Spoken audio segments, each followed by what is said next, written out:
Hi there, and welcome to another episode of Now with PT. Today we have a lot to cover. Our latest test subjects include purpose-built tablets, a time-saving automated VM deployment solution, and a caching solution that could help boost performance. We've also brought in a special autumn expert just in time for the change of seasons. First off, let's delve into some testing that's new to PT. Tablets for field workers. Phil has the results. We've never done testing before specifically for products that are used in the field by utility workers. How did that affect your testing, and what research did you do? We actually did have to do a lot of research on the different types of software and applications that a utility worker might use in the field.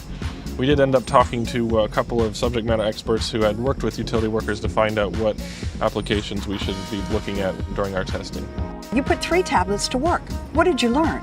We learned that this Motion R12 tablet here was the fastest tablet that we tested with all the available software that we looked at. Almost all of the timed functions ran fastest on the Motion Computing R12, and it also booted in half the time that either the Apple iPad Air or the Samsung Galaxy Tab Pro booted. Our experts also tested Dell Fluid Cache for SAN to see how it could boost Oracle database performance compared to another caching solution and a solution with no cache. The Fluid Cache solution offered nearly 3 times the performance of its competitors. Greg, no! It's not cache, it's cache. The data kind. It means IT admins can make their servers speedier without totally replacing their data center technology. Next, we talk with a tech expert about the benefits of deploying VMs automatically. So traditionally, how did you provision a database VM? So in the past, users would put in a request to an IT admin for a database VM. They would give them all the parameters they would want, and then that IT admin would go out, create the VM, install the OS, configure the database on the OS, and then deliver the VM to the user. How does database as a service change that? With database as a service, you're providing a cloud infrastructure that a user could access and just kind of put in kind of like a menu. You'd have a list of different VMs.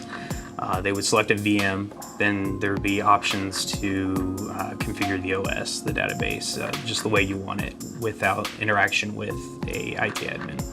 What is the advantage to the users? They don't necessarily have to know how to configure a database. The automation does it for them, and this is great for application developers that need databases all the time, but they're application experts, not database experts.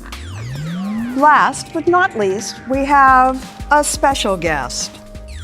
I'm Gordon the Gourd, and I'm here to answer all your autumnal queries. Our first question comes from Billy.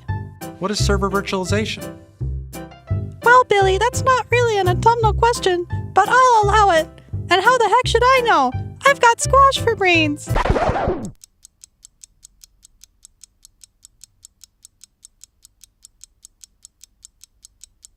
Mark has our next question.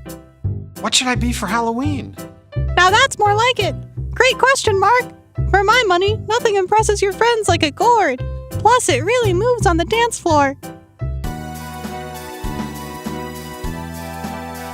That's all for today. Thanks for listening, and have a great October! If you have questions for Gordon, put them in the comments and he might get back to you. Thanks for joining us, and we'll see you next time on Now with PT.